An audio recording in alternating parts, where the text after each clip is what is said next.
E aí, debochados, tudo bem com vocês? Se você não me conhece, eu sou o Silvestre e estou aproveitando o bom humor para gravar todos os episódios que eu puder. E pro episódio 5 tem uma fofoca muito boa, a fofoca do Cris, que é um consultor de padarias, restaurantes, lanchonetes, que era responsável por dar as qualidades, sabe? Avaliar a qualidade ali do lugar, mas em um deles acabou ali descobrindo, digamos assim, uma certa irregularidade.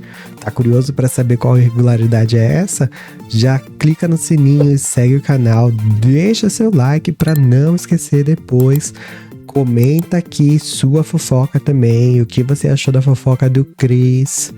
Me segue lá nas outras redes, eu vou deixar o link na descrição do vídeo, que sempre que possível vai ter fofoca, vai ter react, vai ter tudo aqui. Mas se você quer ter sua história contada aqui no Senta Que Lá Vem Close, manda um e-mail pra gente com um título bem babadeiro, que assim que der, a gente entra em contato com você. Você também pode ajudar no crescimento do canal com Pixies, faz um Pix, R$1.000, faz o Pixies aí, eu passo meu Pixies, ó, tá aqui, vocês pegam aí, faz o Pixies que a gente precisa investir em roteiro, em equipamento, em conteúdo para vocês. E agora, Senta Que Lá Vem Close.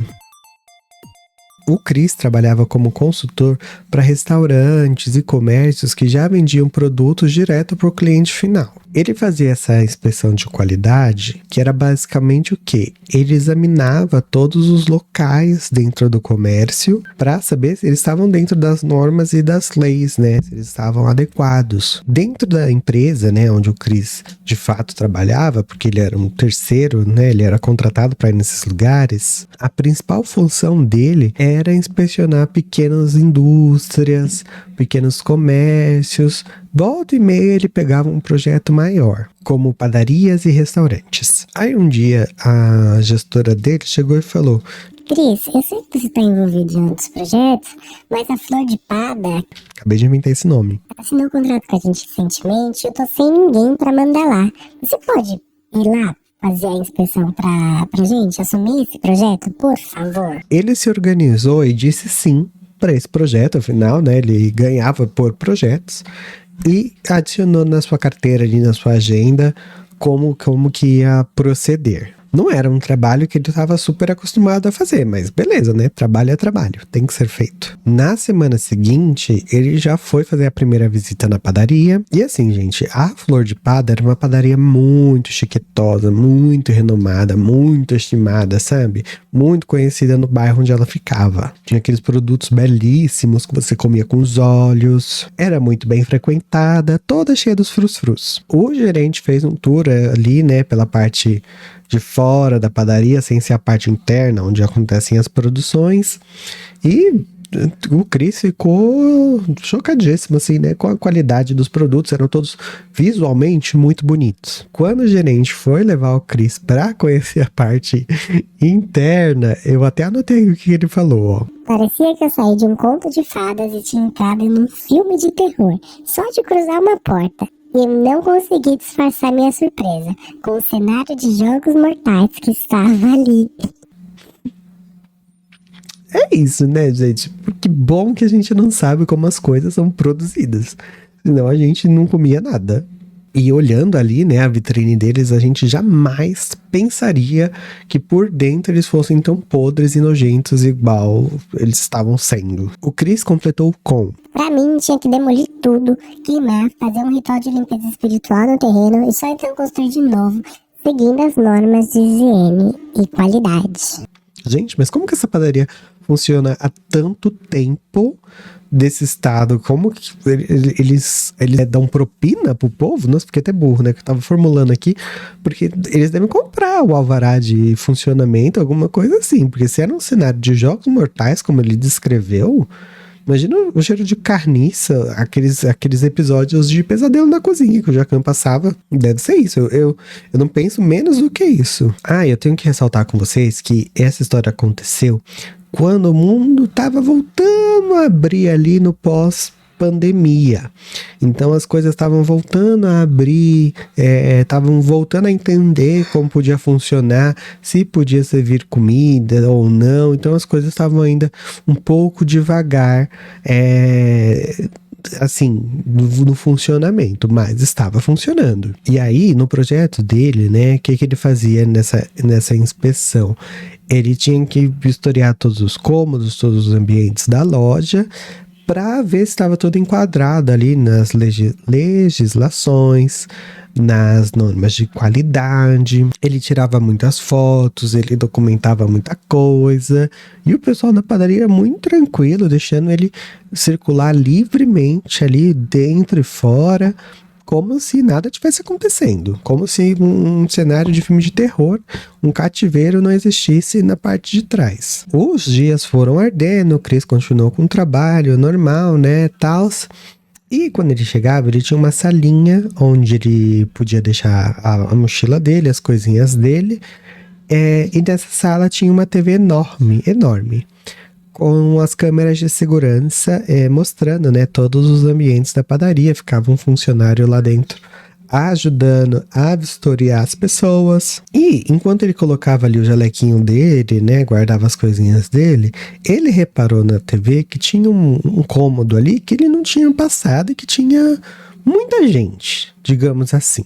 Ele chegou mais perto, sim, né? Olhou lá.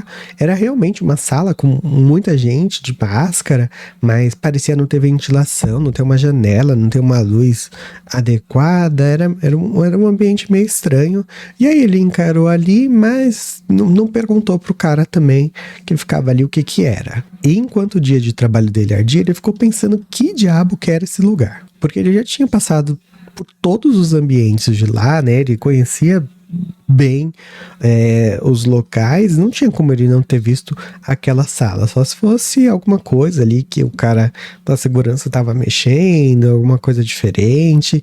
Ele ficou se perguntando isso por um bom tempo. Num outro dia, ele conseguiu chegar mais perto e viu que lá naquela sala, né, aquela câmera mostrava uma sala onde tinha pelo menos umas 15 máquinas de caça-níqueis, e todas ocupadas por pessoas de máscara, né, porque higiene, segurança em primeiro lugar, mas havia ali pessoas jogando. Era tipo um cassino clandestino, né? Nessa época não tinha o tigrinho ainda, ou tinha? Acho que não tinha ainda. E assim, gente, como ele era um inspetor de qualidade ali, ele tava vendo as coisas, ele ficou muito preocupado, porque se baixasse polícia ali pra ver aquele cassino, ele era levado como representante legal do local. Tipo, por que você sabe que tá tendo uma irregularidade aqui e não fez nada? E eu mesmo nem ia conseguir mais trabalhar depois de descobrir uma fofoca dessas. Eu sou muito cagão, eu já ia imaginar a polícia descendo ali, eu sendo preso, o escândalo, sabe? O Datena me noticiando, minha mãe chorando, ia ser babado. O Chris, né, ficou lá preocupado e tal, e mandou uma mensagem para a gestora dele, que não deu muita bola. Ela, inclusive, falou para ele o quê? Não se preocupa não, a gente nem tem evidências de que é aí, então só segue com o seu trabalho. Se você se sentir desconfortável, a gente remaneja. Amada, ele já está se sentindo desconfortável. Amada, ele nem queria estar ali. Como não tem evidência, tem uma câmera. Por que uma padaria tá vigiando um cassino? Alguém me diz? Enfim, não faz sentido. E você, o que você faria no lugar do Chris? Deixa aí nos comentários se você ia embora ou ia continuar trabalhando. E beleza, o Chris topou continuar trabalhando ali, mas o objetivo dele agora virou descobrir se aquela sala de caça-níqueis era lá dentro ou não. Como o projeto já estava quase no final, ele ficava lá há pouco tempo, cerca de 2 horas e meia, para registrar tudo, para fazer as coisas, era muito pouco tempo, muito pouco e muito bom.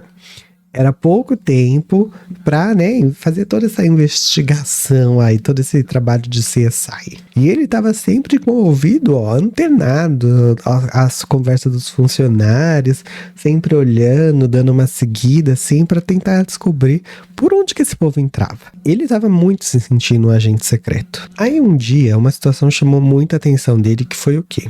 Ele tava lá, né, vendo os produtos frescos, temperatura, não sei o que e tal. E uma moça, atendente do caixa, deixou um cliente entrar. Eles começaram a ir pro fundo da loja, lá para onde fica o estoque, o administrativo e tal. Na mesmíssima hora, ele incorporou o James Bond, uma pantera do Charles. Essa é pro público mais velho, né, que sabe quem são as panteras. Ele virou uma das 3 espiãs demais. Ele virou a Kim Possible e todos os arquétipos de espiões que vocês possam imaginar. Bem discretamente, ele foi atrás, foi enrolando ali, depois parou e fingiu que tava ali mandando uma mensagem de texto, deu uma mexida no celular, um negócio, e esperando. Ele tava no corredor, né? Eu não falei isso. Ele tava ali no corredor, né? Fingindo que tava mexendo no celular. E aí ele ficou esperando pra ver da onde a Bonita ia sair. E a Bonita saiu de uma porta ali, de uma sala que ele já tinha visto antes. Era tipo um estoque. Como que tinha um cassino ali, né? Várias máquinas de caça-níquel. Como? E aí, movido pela curiosidade, ele foi. Ele foi, a menina passou por ele passou pela menina, ele viu ela sair do campo de visão dele e ele entrou por onde ela tinha saído. Aí o Chris me falou, né? Quando eu fui lá a primeira vez, era uma sala normal de estoque. Prateleiras, coisas nas prateleiras, no chão. Tudo meio desorganizado, mas dava pra identificar o que precisava. Não tinha nada demais ali. O Chris entrou na sala e a sala era só uma sala. Pra onde esse velho foi? E eu não sou tão corajoso assim, não. Eu já ia pensar que alguém ia me flagrar ali, que ia dar ruim, que ia acontecer algum babado. Não sei. Eu sou cagão. Porque mesmo tendo carta branca pra andar pelo lugar, eu ia ficar tipo, será que a pessoa sabe que eu sei que ela sabe que eu sei? Ou ela acha que eu não sei que ela sabe que eu sei? Entendeu? E aí ele ficou meio que tipo, meu Deus, o que, aonde, como?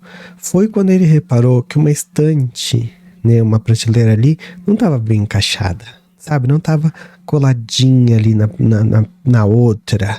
E aí vocês já podem imaginar. E agora, meus amigos, vocês estão sentados? Já se inscreveram no canal? Já deixaram um like? Já mandaram sua fofoca? Porque o Chris chegou, empurrou essa prateleira pro lado e foi revelado um túnel. Um fucking túnel atrás da prateleira. E eu acho que eu ia estar tão em choque que eu ia conseguir conter o riso, porque eu dou risada quando eu tô nervoso. Mas o Chris me falou que Silvestre do céu, parecia que tinha entrado no filme do Harry Potter agora. Só que um filme de baixa renda, todo decadente e mal feito, porque deve ser aqueles túneis que os traficantes fazem pra roubar banco, sabe? Imagina uma coisa assim, uma coisa bem amadora. Uma coisa sem estrutura, sem nada. Mas a sala onde estavam os caça-níqueis, pelo que ele tinha visto nas câmeras, era uma sala ok, né? Ele entrou, andou um pouquinho assim, não era muito extenso. Então logo ele começou a ouvir o barulho das máquinas, o povo falando, gritando, a conversa, né? Tudo que tava rolando lá dentro. E tava entupido de gente. Tinha muito mais que 15 pessoas ali. E como pode, né? Era tipo um anexo da padaria. Eu mesmo não consegui imaginar como eles fizeram pra fazer esse anexo, sabe? Porque tinha casas do lado, era um bairro mais residencial. Enfim, é muito estranho. Aí vocês devem estar se perguntando o que ele fez, né? Estando dentro do túnel, tendo aquela situação, vendo tudo que estava acontecendo, o call dele trancou, que não passava nem sinal de Wi-Fi. Rapidinho ele deu meia volta, só de imaginar o BO que ele podia se meter tendo aquilo ali na mão dele. E assim, quando ele saiu da sala, ele fechou, né, a passagem por onde ele veio, saiu da sala, tudo muito natural, como se nada tivesse acontecido, como se ele não tivesse descoberto nada, mais uma segunda-feira comum ali no dia a dia do trabalhador. E aqui eu reforço que eu não teria esse controle emocional todo, eu já ia sair me tremendo, todo estranho, todo mundo já ia saber que eu fiz alguma coisa ou que eu descobri alguma coisa errada. Aí o Chris foi lá pra sala onde ele deixava as coisas dele, pegou as coisas dele, e não tinha ninguém, né? O cara da segurança não tava lá, devia estar lá fora e tal. Ele aproveitou e passou um rádio ali pra gestora dele. Ele falou o seguinte: tem um esquema de jogo aqui sim e eu não vou ficar aqui. Se baixar a vigilância sanitária aqui, a polícia, o papa, eu tô lascado e não você. Eu não vou mais ficar aqui. E aí, pra surpreender todos, vejam só, a gestora dele falou o quê? Ah, sim, então tá bom. Já que você não quer, pode voltar pro escritório. Nossa, né? Pensei que ela ia falar pra ele ficar lá. Depois do cara tá com o call na mão. E aí, né, quando a gente tava conversando, eu até falei pra ele, não tirou foto? Ele falou que não deu tempo, mas ia enaltecer muito, enriquecer muita fofoca se ele tivesse fotos, imagens dessa cena. Ele bem rapidinho pediu um carro de aplicativo, conseguiu e deu tchau pro povo e foi pra frente da padaria pra esperar o carro dele chegar. Tava tão ansioso, tão nervoso pra ir embora, que se ele tivesse um cigarro ali, ele fumava. E olha que ele nem é fumante. Eis que, né, esperando ali o carro dele, ele olha pra outra esquina e vê o quê? 2 carros de polícia. Esses 2 carros de polícia param no estacionamento da padaria. Então, vocês já podem imaginar. E por um momento ele até pensou em voltar, porque, né, tinha toda a parte ali da qualidade, toda a parte da certificação, da segurança que ele tinha que passar pro povo lá dentro, né, pra falar, não, ó, tá tudo mal higienizado. Tá, mas eles estão em processo de arrumar, porque ele falou assim que quando via alguma irregularidade e anotava lá, o povo tinha um tempo, aí o povo arrumava, aí na próxima visita que ele ia lá já estava arrumado, então as coisas estavam se consertando, né? Mas ele não voltou, ele logo descartou isso, falou foda-se e ó, ficou lá esperando o carro dele. O carro, né, não chegava nunca, e quando chegou ele se enfiou dentro sem olhar pra trás, com o cu na mão e falou pro moço: Bora que eu tô atrasado. Na mesma semana, ele ficou ali remoendo sobre isso e pensando na orientação que a gestora dele deu de ignorar aquele fato. Aí o que ele fez? Pediu demissão, porque ele não queria ter seu belíssimo nome envolvido em falcatruas, né? Porque imagina se ele vai para outro lugar e tem um laboratório de drogas. Aí ele estava lascado. Já em casa, procurando emprego, ele ficou sabendo, porque viu na TV, que a padaria tinha sido fechada pelo esquema de caça-níqueis ilegais, mas logo, um pouco tempo depois, a padaria reabriu e aí ele não sabe se com ou sem caça-níqueis. A certeza que ele tem que pedir demissão foi a melhor coisa que ele fez. Hoje o Chris está muito feliz onde trabalha e não tem nenhum desses BOs mais cabulosos para resolver. Quer ver essa história brilhando aqui no canal? Manda um e-mail pra gente com um título bem babadeiro, que assim que a gente lê, a gente entra em contato com você pra refinar o roteiro. Aproveita, já deixa aquele like, vê se você tá inscrito, se o sininho tá ativo, comenta aí o que achou da história de hoje. Se você quer ser uma das pessoas que comenta a história que a gente conta, a gente também vai ficar muito feliz. Se você quiser ajudar com um Pix aí, um negócio, logo mais teremos apoios, teremos grupos, teremos os babados, vamos crescer mais um pouco, e aí a gente vai progredindo e com a ajuda de vocês. O like e o comment já ajudam muito. Um grande beijo, até a próxima semana, tchau!